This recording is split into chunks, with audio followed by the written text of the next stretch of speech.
Hey, everybody, and welcome back to For the Booze. For the Booze. For the Booze. Gotta come up with a better intro. Do the same thing every time. I know. So what's new? Nothing. Just got home from work. Oh, I ask you every time we sit down. Record. Because we live together. I know. I know exactly what you got going on. Yeah.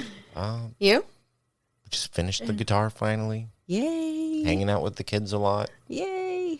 That's it. That's all I got that's new. Trying to pursue some new career paths in life, I guess. I like it.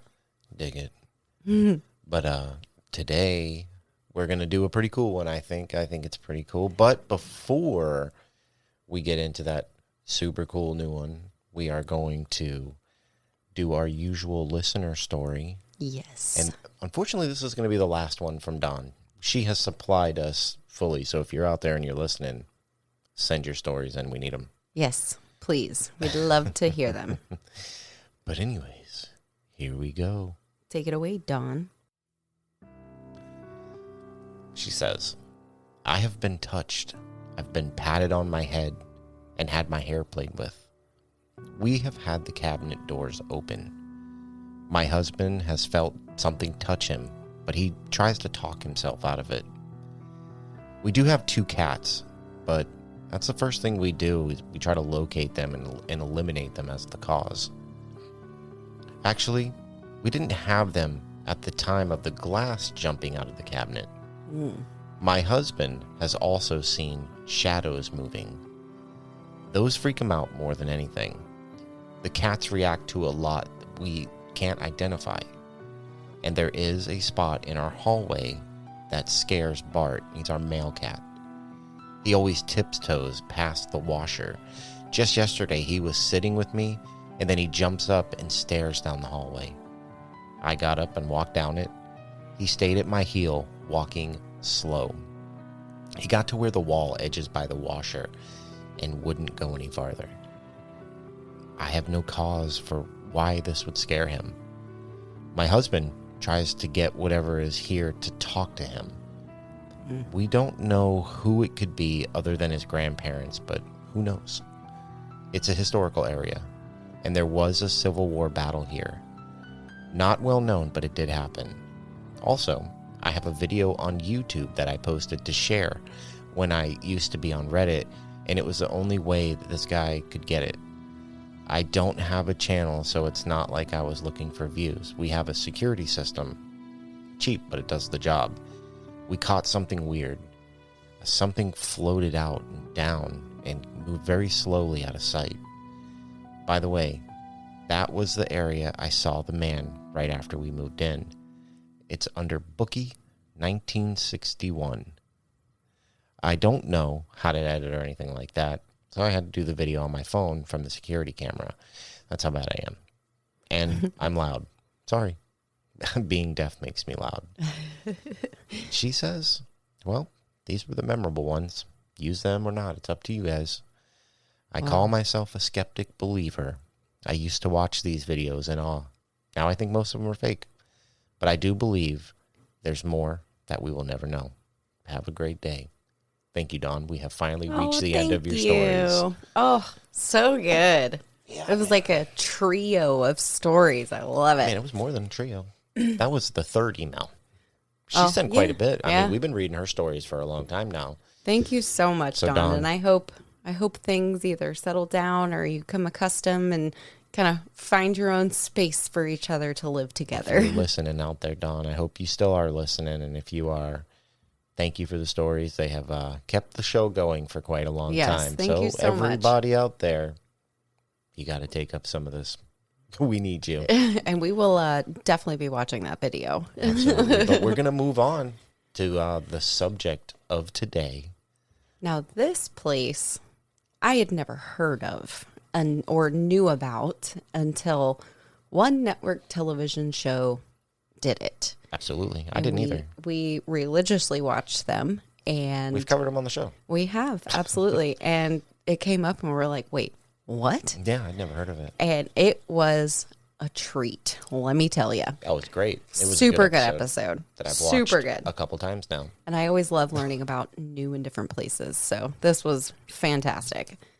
What are we covering? Today, we are covering the Savannah Theater.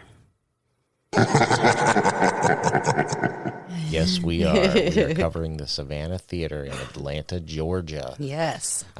Interesting fact, I didn't put this in my story, but some of the stuff towards the more modern day era that was happening at the theater was going on during the race riots. Oh, wow. I didn't know that until I looked it all up. Wow. So I was pretty blown away by that. Yeah. Super interesting. But let's get into the story Let's do it. of the Savannah Theater and its history. Give me the history. I'd like to give a shout out to HauntedSavannahTours.com, the great and almighty powerful Wikipedia.com, and SavannahTerrors.com. Ooh. The famous and historic Savannah Theater offers some of today's best live concerts, music, shows, events. Now, if you have an abiding love of the theater, it should definitely be on your to-do list when you visit scenic Savannah, Georgia. One of the oldest theaters in the United States, the Savannah Theater has been through several incarnations and 2 centuries of existence. It began as a live theater showcasing the best acts of the day in the footlights. It was a movie theater for a long time, screening legendary Hollywood films. In the early 2000s, the theater got back to its roots and reinvented itself as the primary house in Savannah for the best live entertainment. But be aware that the Savannah Theater is much more than an entertainment venue. With its rich heritage and colorful history of hauntings, it's also a beloved location for history buffs and paranormal enthusiasts alike. It's always a favorite stop on the Savannah Ghost Tours. In December 1818, the Savannah Theater originally opened its doors in the area around Chippewa Square and hasn't been the same since. The theater's first productions were The Soldier's Daughter, which was a comedy, and a farce called Raising the Wind. Renowned British architect William J. designed the original theater in 1818. William J. was born November 16, 1792, in Bath, England. His father was also William J., who had started working with his father as a stonesmason, but became a Congregationalist minister. In 1807, the younger William became an apprentice of the architect and surveyor David Rydal Roper. I think I said that right. Jay's designs for Surrey Chapel almshouses were exhibited at the Royal Academy in 1814. He designed Dr. Fletcher's Albion Chapel in London, laying the foundation stone the following year. In 1817, he moved to the United States for 4 years, where he established himself as an architect in Savannah, Georgia. His American work includes the Owens Thomas House, Telfair Academy, the William Scarborough House, and the Savannah Theater. The design of the Bullock Habersham House, which he designed, would later become replicated with the Habersham Memorial Hall. When the economy of Georgia collapsed in 1822, Jay returned to England and worked primarily in Cheltenham. Later, he went bankrupt in 1836 and moved in with his family to the island of Mauritius, where he was an architect and civil engineer until his death in Port Louise. The original Savannah Theater structure, with 3 stories of elegance and wrought iron detailing, ornate windows, and the architect's own signature touches. Mason Amos Scudder, known for his work on the Independent Presbyterian Church, handled the construction of the theater. The interior of the theater was overseen by British designer William Etty, who was a longtime friend of Jay's. Now, Etty himself hand-painted many of the interior murals of the theater, including crimson panels, green wreaths, and gorgeous gilt eagles. William Etty was an English artist best known for his history paintings containing nude figures. He was the first significant British painter of nudes and still lifes. Born in New York, he left the school at the age of 12 to become an apprentice printer in Hull. He completed his apprenticeship 7 years later and moved to London, where in 1807 he joined the Royal Academy Schools. There, he studied under Thomas Lawrence and trained by copying works by other artists. Etty earned respect at the Royal Academy of Arts for his ability to paint realistic flesh tones, but had little commercial or critical success in his first few years in London. An extremely shy man, Etty rarely socialized and never married from 1824 until his death. He lived with his niece Betsy, who was Elizabeth Etty. Even in London, he retained a keen interest in his native York and was instrumental in the establishment of the town's first art school and the campaign to preserve York city walls. He did become prolific and commercially successful through the 1840s, but the quality of his work deteriorated throughout his life. His health progressively grew worse, and he retired to York in 1848. He died in 1849, shortly after a major retrospective exhibition in the immediate aftermath of his death, and his works became highly collectible and sold for large sums. Now, I wasn't able to find a point in time where he and Jay had met and became friends, unfortunately. While the picturesque theater offered a perfect entertainment venue in a popular part of the city, no one seemed to know how to run it for the first 20 years of its existence. It changed hands several times and was auctioned off twice. Wow. In 1827, the theater caught fire for the very first time. Although the theater didn't sustain much damage, as only the stage caught fire, a few people were killed, including an actress. Through the rest of the 19th century, there were performances at the theater from beloved stars of the stage as Sarah Bernhardt, Fanny Davenport, W.C. Fields, Henry Irving, Julia Marlowe, Tyrone Power, Lillian Russell, Otis Skinner, E.H. Sothern, Ellen Terry, and even Oscar Wilde. Another frequent star to grace the theater stage was Edwin Booth, older brother of the infamous John Wilkes Booth, himself a stage actor who would go on to assassinate President Abraham Lincoln in 1865. While there's no documentation to prove that John Wilkes Booth performed at the Savannah Theater, it's rumored that he performed in a Shakespearean play at least once. Wow.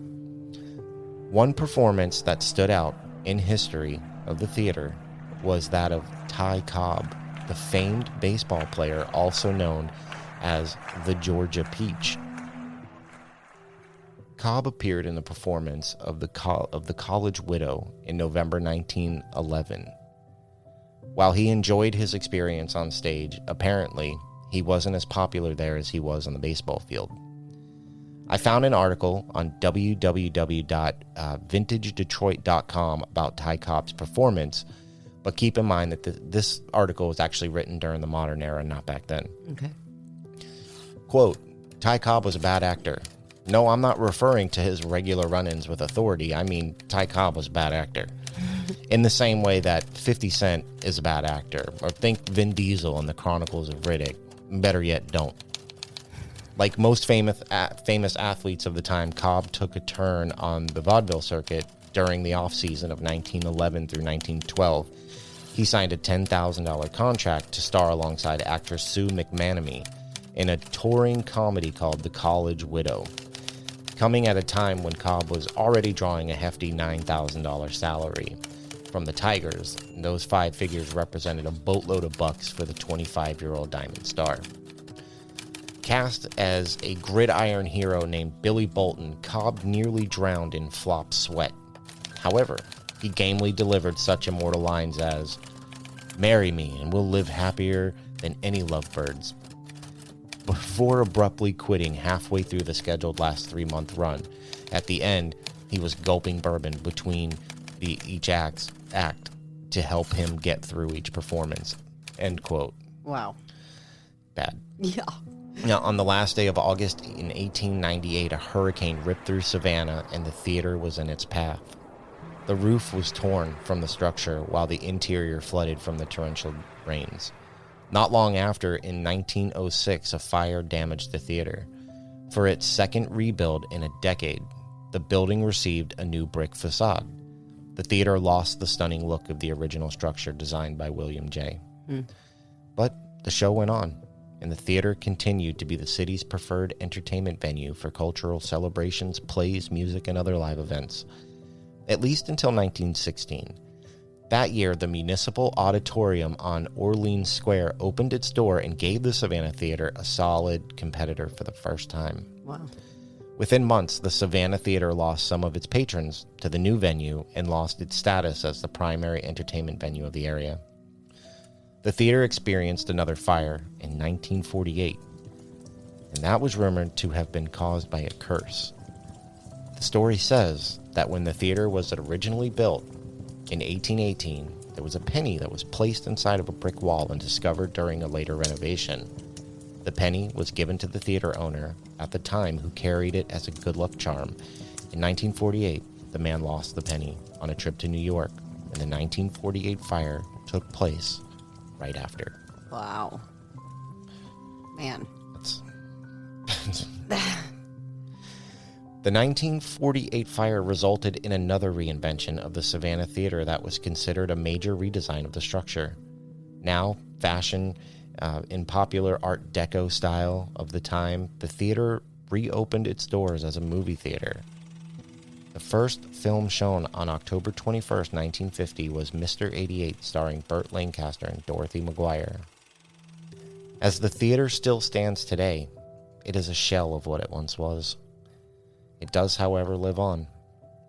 From multiple fires, a hurricane, and even a curse, the doors of the theater remain open. As a testament to time, the Savannah Theater overlooks the town and continues its legacy.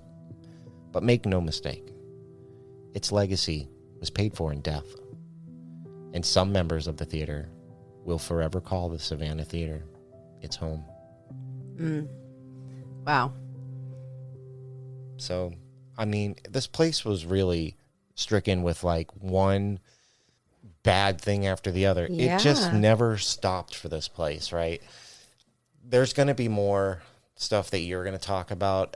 I didn't want to get into the particulars about a lot of stuff, but there was some particular folks there who didn't make it out of some of these fires. And there's been rumors that more people died than like what we know, because it was 1800s. Yeah. You know, they're not Record keeping wasn't the best. They're not real good at documentation Yeah. at that point. So supposedly there were other things that didn't get brought up in your story, but I remember watching from the Portals to Hell episode when the EVPs came, it was the medium that they had come in, insinuated towards the director who was working there. Yeah.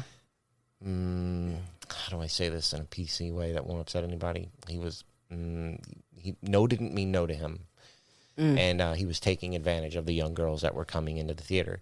So, I mean, all this stuff was going on. I think I remember some story about a stagehand getting a sandbag dropped on him and killed, but I think that's in every theater around the world. So Yeah, like stuff like that happens, unfortunately. But it's amazing to me that the craziness that went on inside this theater, that it's still running today. Absolutely. I mean, it is still around to this day. And it's gone through these like lives, basically.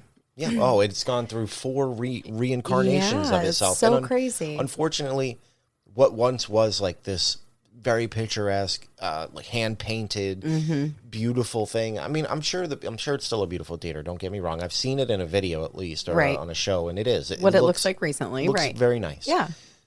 But it is not wrought iron and hand painted murals and gilded eagles. And, the ornate thing that it used to be. That cool, like almost Victorian type of look. Man, I love that stuff. So cool. But, it says a lot about the theater itself and how much it means to that area, that even after all this, they keep rebuilding it because it has stood the test of time. I know that it's such a burnt out thing to say, but it really has. It is a testament to history. That's why I put it in the story. I mean, it even went through, a competitor vendor or venue. I didn't even opening up right down the street. I should have looked up to see if that place was still open. Yeah. Because I'd be pretty curious to find out if that place also made it through the years. Right. Yeah, that would be good to know. That would be pretty crazy. And how it does to current day, and if, anything had happened there. But yeah, I had found out that during some of this, that the Atlanta race riots were going on, and I thought that was very interesting because I wonder if that affected the theater in any way. Right. Yeah. And Ty Cobb, Pops, if you're listening, I know you listen to this show. I'm sure you'll get a kick out of that. I know you know who Ty Cobb is, so I thought that was pretty cool. But do you know who Oscar Wilde is?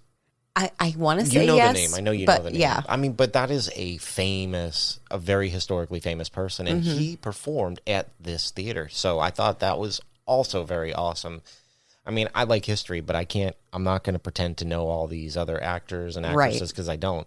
Now, if you're like into the theater, like Katrina from Portals to Hell is, she is a very big theater person, very involved in the theater and has been for forever. I'm sure she knows who plenty of those people are. And how weird is it that John Wilkes Booth, the man who killed Abraham Lincoln, his brother, was an actor? And I'll bet he did it. If he was a stage actor at one point, so I would not be surprised if his brother was acting there. He probably was at some point. Joined at some point. Or did a show at least. So. Right. Lot of crazy history at this place. That's a lot. That's a lot. It is. A lot. But I'm sure that, Megan, you're going to have something to tell us too, aren't you? I certainly do. Well, okay then, let's do this. And now, time for an ad break. And now, back to our show. So my story today is thanks to SavannahTerrors.com and GhostCityTours.com, same as you. Okay. All right, here we go. With over 200 years of history in one of America's most haunted cities, it would be wrong to expect the Savannah Theater not to have a ghost or two roaming around. Then, there's another golden rule to be observed here. Theaters are always haunted. Nobody knows why, but we know that every theater has a ghost story. Some say that it's because ghosts love the arts. Maybe the tragedy of life forces them to seek out a form of self-expression. Whatever the reason is, we know the Savannah Theater has a few ghosts that reside within, all of which were said to have died in the theater. Betty is the ghost of a favorite actress at the theater. She died during the fire of 1827, when she became trapped underneath the stage and suffocated due to smoke inhalation. Apparently, her real name was Elizabeth, but over the years, her ghost has become known as Betty. She was passionate about acting, and she never gave up on her passion, even after horrific death. Her favorite spot is on the stage. She's most often seen on opening night for new plays and performances. She either appears briefly on stage or hides backstage, just behind the curtains. Many have reported seeing Betty hanging backstage, dressed in costume, as if she were prepared for her next performance. Next is the ghost of Ben. He's a young boy who died in the second fire in 1948. Ben was seated on the balcony when the fire broke out. The attendees on the balcony were all directed to a particular exit, which was too small for the volume of people trying to escape the growing blaze of the flames. Ben was caught in a crowd of people who were desperate to escape. In their panic, the crowd trampled little Ben to death. He is especially attracted to the technicians towards the back of the theater. Ben likes to mess with the person who handles the spotlights, tugging on their pants and asking, "Can I help?" He enjoys playing pranks on unsuspecting people, too. He often rigs the equipment to malfunction to get a rise out of the technicians, and is known to harass audience members by pulling their hair and tugging on their clothes. The ghost of one of the earlier theater directors resides on the balcony near the exit. Passionate about the arts, the director can often be heard shouting exclamations and orders at the performers during rehearsals. Sometimes the performers will hear a slow clap ominously from nowhere. Since the spot where the director sits is invisible from the stage and right next to the exit, the theater staff thought that someone was sneaking in and taking a peek at the rehearsal. After numerous security checks and interrupted rehearsals, the staff realized that whoever is yelling at the performers had already been in the theater for a very long time. After some research, the theater staff learned that one of the theater directors died of a heart attack while on the job. Theater staff and patrons have experienced all sorts of paranormal occurrences while in the Savannah Theater. The first haunting around the theater was reported in 1895, when local police would hear applause and the sounds of performances happening from the theater late at night when the building was empty. On another occasion, a group of female performers were forced out of the dressing room when they all had a strong collective feeling of being watched. The women fled the dressing room before suiting up, refusing to return them until the matter was resolved. Drew Jones, house manager of the Savannah Theater, shared one of her many experiences in regard to the rumored hauntings at the theater. After all, she is considered to be their resident ghost whisperer. Drew ran the spotlight for 2 years, and it seemed that virtually every week she would feel someone tug on the back of her shirt, much in the way a child would have done when trying to get an adult's attention. But every time she would turn around, she would find herself completely alone. After a while, she realized that the only explanation is that she wasn't actually alone, that there is a ghostly child who wishes to work the spotlight with her. The apparent story behind the ghostly child is that long ago, a boy named Ben was playing in the area near the spotlight, and for unknown reasons, Ben died. When Drew would inevitably feel Ben tugging on her shirt, she would turn around and firmly say to him, "Not now, I'm busy." What are you doing? And Ben would then politely stop. Drew was also featured on the biography channel My Ghost Story, where she discussed the story of Ben. Ben isn't the only ghostly child that has been spotted in the theater. From time to time, people have also reported and had run-ins with the spirit of a little girl. There is not much information known about this little ghostly girl. No backstory, no name. But she seems to prefer her anonymity, taking much delight in moving around in secrecy. In late 2007, another theater visitor had a ghostly experience. She was inside the theater with a small group of friends, enjoying their ghost tour. There weren't many people in the theater on this particular night, and the closest people to her were actually several rows back. But she had an unsettling feeling that someone was directly behind her. She kept turning around almost the entire time she sat in her same theater seat, as she was convinced that something had been there. But at the same time, she thought her eyes could have been playing tricks on her. She was also caught up in the stories that were being told by the tour guide. The tour guide later approached her and told her that he saw shadows in her area near where she was sitting. Over the years, there have been many accounts of paranormal activity at the theater, but most recently, Portals to Hell made a trip to Savannah, Georgia to investigate, and were left with more questions than answers. On May 1st, 2022, Portals to Hell aired its episode on the Savannah Theater. Katrina, having once been a theater kid, was very excited to visit this location, and this is the story of what happened that night. It started off like most investigations, where they met an investigator named Mike. What's up? Nice Who to went meet on to tell them his experiences throughout his 7 months investigating the theater.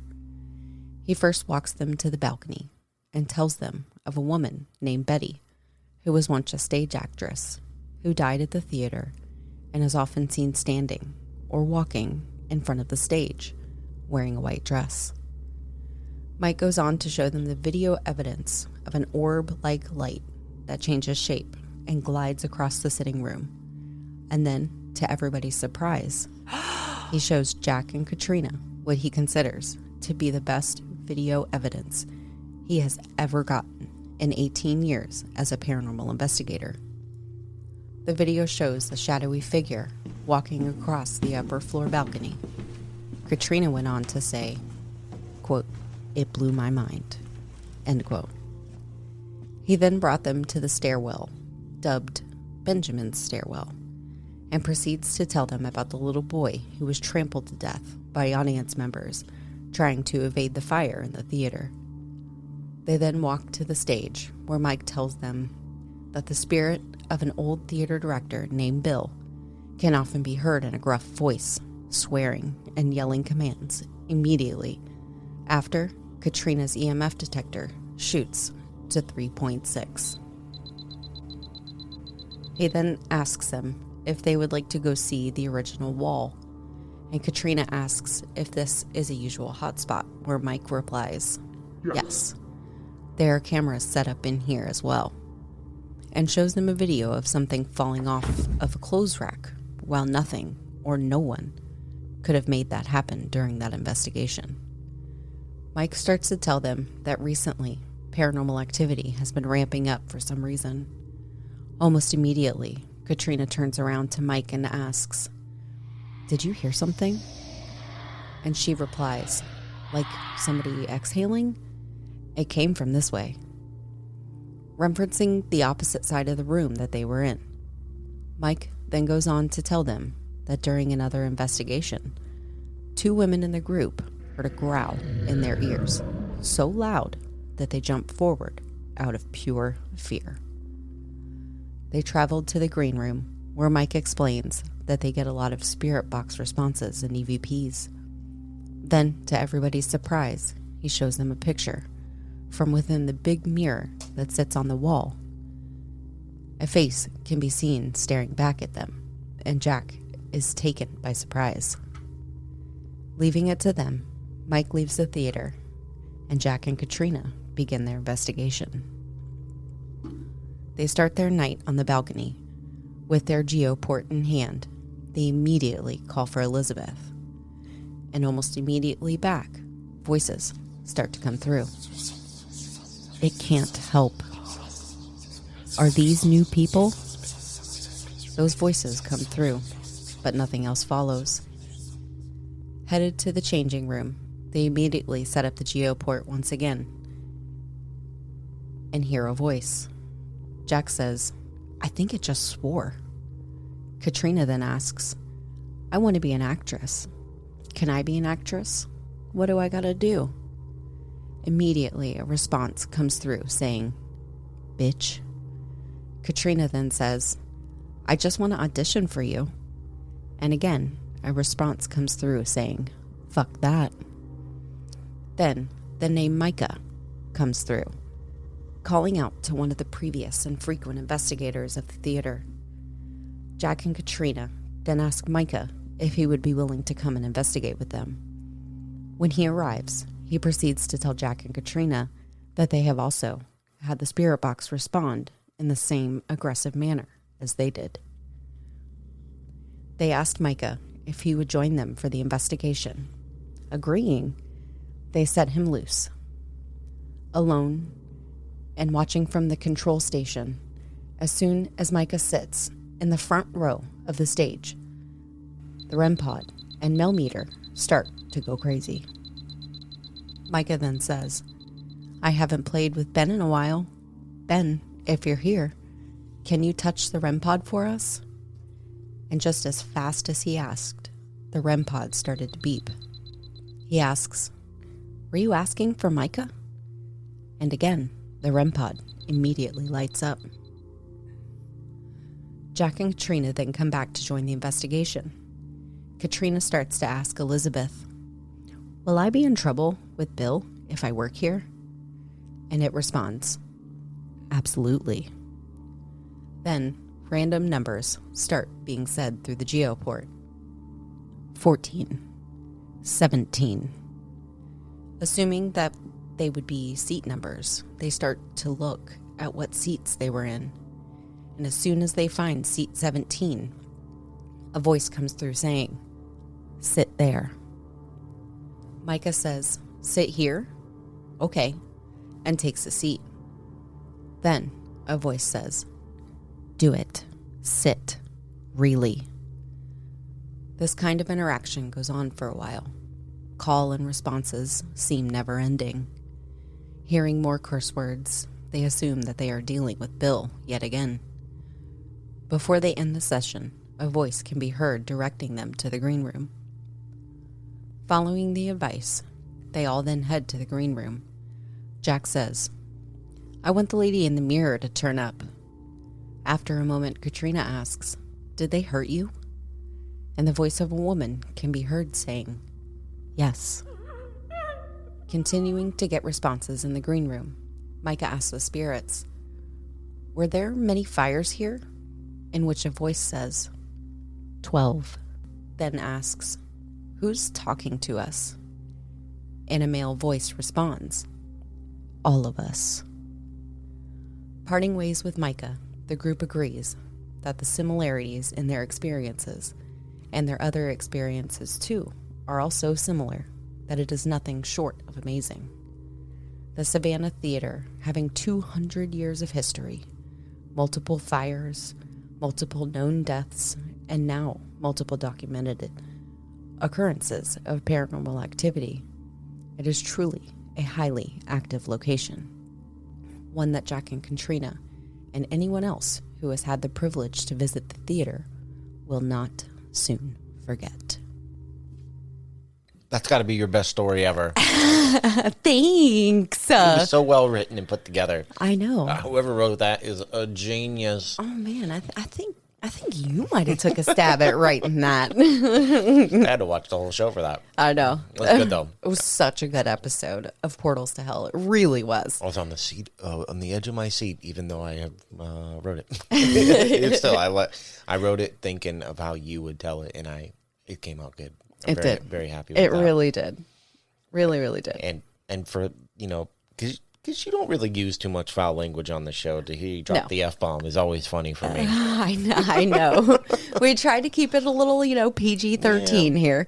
We do. At least a little while. Because we know not everybody's a foul-mouthed sailor like we are. Yeah, so. but I mean, hey, if the evidence says that's what it is, then that's what it is. And it did. It said it on the show. I mean, they bleeped it out, but it is what they said. So I had to be true about it. I had to put it in there. Yeah, absolutely. I can't just be like, oh, beep that, But there was other stuff in that happened in that episode. A lot, yeah.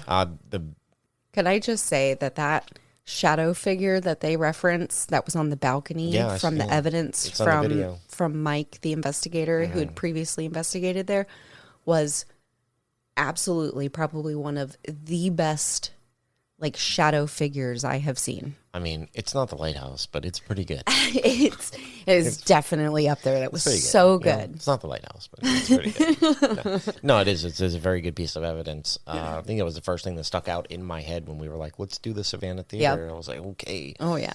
Yeah, it's just very cool. Mm-hmm. And to see Jack and Katrina react to that, of them being paranormal investigators and seeing things like that all the time, the way they reacted, they were just like, what? Yeah. I mean, it was crazy. It's a good episode. If you haven't seen it, you should definitely check it out. Absolutely. It's well worth the watch. I mean, we didn't even know what the Savannah Theater was, and it made us be like, we gotta do an episode on this place. Oh, absolutely. And it was fun. I enjoyed doing this one. I haven't listened to these yet, so we all get to listen to these for the first time together. Ooh, but exciting. I did find some EVPs from it's Scary Savannah and Beyond. It's from Facebook. Okay. Now, this might be two of the same video. I'm not 100% sure, but we're gonna listen to them. We're gonna listen to one of them, maybe. I'm not sure. So, like I said, I have no idea what's on here. So we all are going to get to do this for the first time together. Let's do it. Here we go. Anthony, were you a musician? Anthony, I'm a musician too. Me too. Does that mean something's touching though? So Anthony, Shoot. you like music, huh? I do too. Can you show up on the camera for us, Anthony? Are any of my friends back here that want to talk to us? I feel like I cooled the room down by coming in. Yeah, it's like a That was like super hot. Maybe they're scared of you. No, normally back here, if I'm not back here, they don't talk. Oh my gosh, we were talking. Oh, I told you. See, I told you. Okay, it was a very... Pretty sure it was bad. Wow. I didn't really hear anything, though. I didn't either. I don't know. What? The sound quality wasn't that great. Maybe there was some responses in there, but Well, let's see. I don't know. This could be the same video posted somewhere else. We could see if it makes a difference because I really want there to be something in there. So let's. It's on Twitter. on the tweets. Let me see if this is any better. Anthony, I'm a musician too. Does that mean something's touching though? So Anthony, Shoot. you like music, huh? I do too. Can you show up on the camera for us, Anthony? Are any of my friends back here that want to talk to us? I feel like I cooled the room down by coming in. Yeah, it's like a That was like super hot. Maybe they're scared of you. No, normally back here, if I'm not back here, they don't talk. Oh my gosh, we were talking. Oh, I told you. See, I told you. Okay, it was a very great experience. And if you're... I don't hear an EVP. I can hear their equipment going off like crazy. Yeah, though. oh yeah. Whatever. REM pod or millimeter or whatever that is definitely going off. Yeah. And I feel like, because it sounds like they're using a spirit box because, it's very but it Oh, yeah, sounds of like course, through that, those two crashes that you hear separately come from that. I mean, I could be wrong, but it sounds like two like crashes almost. I don't know. I don't know. I was expecting to hear a voice, and Yeah. I didn't. So I don't know. I'm surprised because usually It's cool hearing like different investigations though, it is. you know? I mean, they were like I said, they're getting something. They're Yeah. getting evidence. Oh, yeah. I mean, It's definitely an interaction. it sounds like it may have been a group, not like a paranormal group. I don't know. Maybe I'm wrong. It's whatever, but it sounded like maybe they were part of like a ghost tour kind of group, like when we Yeah. did that thing. So That thing. You mean the lighthouse? that thing. I couldn't think of it in my head. But yeah, I mean, That was cool. Savannah Theater is pretty dope. I'd love to go there. We're not Yeah. even that far from it. No. Well, I mean, we're far from it, but we're not that far from it, is what I'm saying. Like a state and a half away, I guess. Yeah, I mean, we're far, but, we're not It's the next state up. super far. We're just in a really long state and it takes forever to get out of it. Yeah. I think it's going to be around that time. What do you think? I think so too. Is it? I think it's time. All right. For the We'll question. see you guys next week. Oh, not that. Oh, that's right. There's another time. All right, I got this. Oh, I got my stuff together.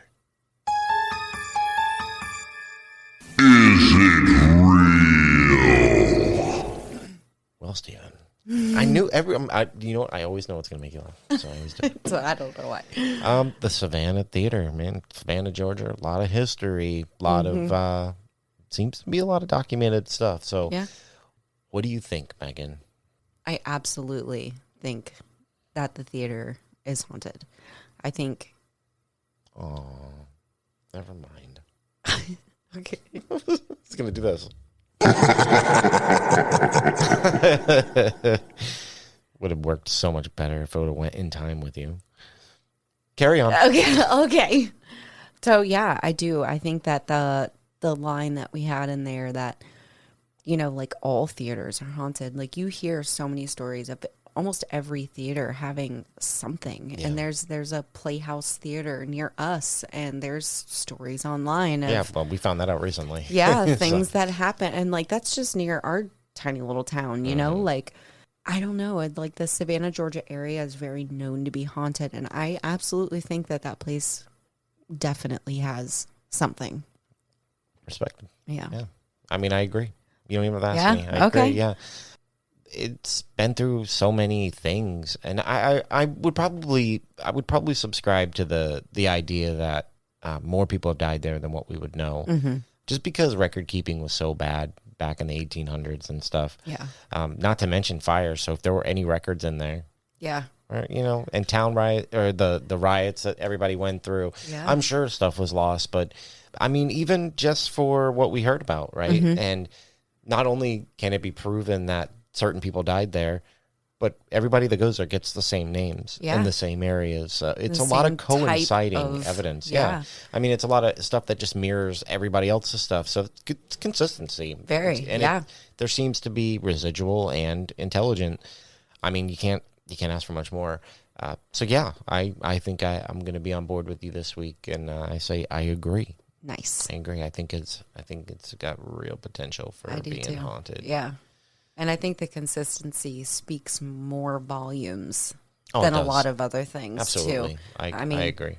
You get voices that come across as super angry and male and very forceful, and everybody seems to run into that. Well, it seems like the spirits there have a certain personality about them. Right. That when everybody goes there, everybody that gets evidence seems to get those exact, not just voices, but those exact personalities with those voices. Hair tugging, clothes tugging, like the little kid energy. I mean, whether that is actually a little kid or something else taking the form of a little kid or whatever have you, like it's all the same. Yeah, for me, it's like the director Bill. The fact that, I mean, you can go somewhere and everybody can get a male voice saying a word or two here and there. Right. But everybody who has evidence of that place is a male voice near the stage cussing at them. So to me... or the slow clapping from the balcony. But it's because it's always the same, maybe not the same things being said or something like that. It's the same personality. Right. And I think that's the same really... aggressiveness. That to me is what gives it that authentic feel. Yeah. Because it could just be any random dude's voice saying any random thing. Right. And this one just happens to always be kind of cussing everybody out. Right.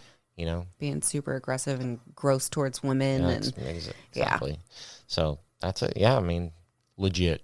Savannah Theater. Legit. Love it. I definitely want to visit there one day. Yeah, for sure.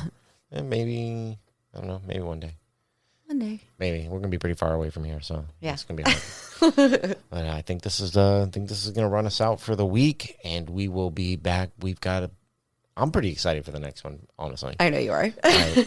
I mean, I could have went way off on this thing, but I tried to keep it within the realm of the boundaries of the show. But there is a lot. It's a fairly well known place, but it's a very cool story, and I'm very excited to do it. I know, I'm excited too. But that's it. Yeah. So where can they find you? Instagram, For the Booze _podcast, or just search For the Booze. Same with Facebook, For the Booze. Hey, if you get on Instagram, you might catch me here there now. Yeah, you're on Instagram now too. Everybody just assumed it was you anyway, so whatever. What do you mean, bro? It's been me for like the last, I don't know, my guy, 4 months. Yeah, I know. If you want to hit us up on Twitter, it's For the Booze, and don't forget we do a paranormal space, supernatural space. I don't know what to call it. It's me most of the time. Sometimes Megan will be there. I think you probably have a lesser chance of being there now. Yep. But it's called Paranormal Oddities, and we're going to be running it on Mondays. At 5 p.m. Eastern time. Switching it up to Monday. Seems people are having a hard time getting in there, so we're going to switch it the day up and see how that works out. But we'll be there, and lots of other people come in. Yeah. I mean, it just we're just going to see how it works. Yeah. If it doesn't, we'll go back to Wednesdays. It's no big deal. Nice. If you, for some weird reason, want to watch just a screen that says Spreaker and a countdown on it, and you want to listen to the shows about 10-15 minutes at a time, it's For the Booze over on YouTube. Knock yourself out. Did you say Facebook already? I did. All right, catch us out on Facebook. And please, don't forget, rate the show. We are trying to bring the show to the next level, and getting a sponsor of some kind would really help that cause. So wherever you listen to us, 5 stars. You don't have to say anything, but if you do, say whatever you want. You can say you hate me. I don't care. But yeah, you'll notice the music's going to start to change, and we'll do some little more editing. We want to bring this podcast up a little bit. Yeah. We love the fact that so many of you people out there are listening. We want to make it the best show that we can. And we appreciate all of you listening. And if you have a listener's suggestion for a show, we ran out, or any ghost stories, or even just a creepy thing that happened to you, or like some weird event. Like, it doesn't even have to be paranormal. We love the stories, even just anything. Yeah, We'd love anything. to read it. We'd love to share it. Creepy And- doesn't have to mean paranormal. Right, absolutely. Whatever. It could be whatever. And If you think you saw a cryptid on the side of the There you road go. driving at night, like, you whatever. can tell me that I'm right and Megan's wrong, that there is a Bigfoot out there somewhere. And actually, by the time this airs, we ran out of listener stories like 2 weeks ago. Yeah. So we need them, guys. So if you want to, send those at our email. That is forthebooze12@gmail.com, or just send them on any social media and we will get them. So thanks everybody for listening. We appreciate you very much, and we will see you on the next one. Bye.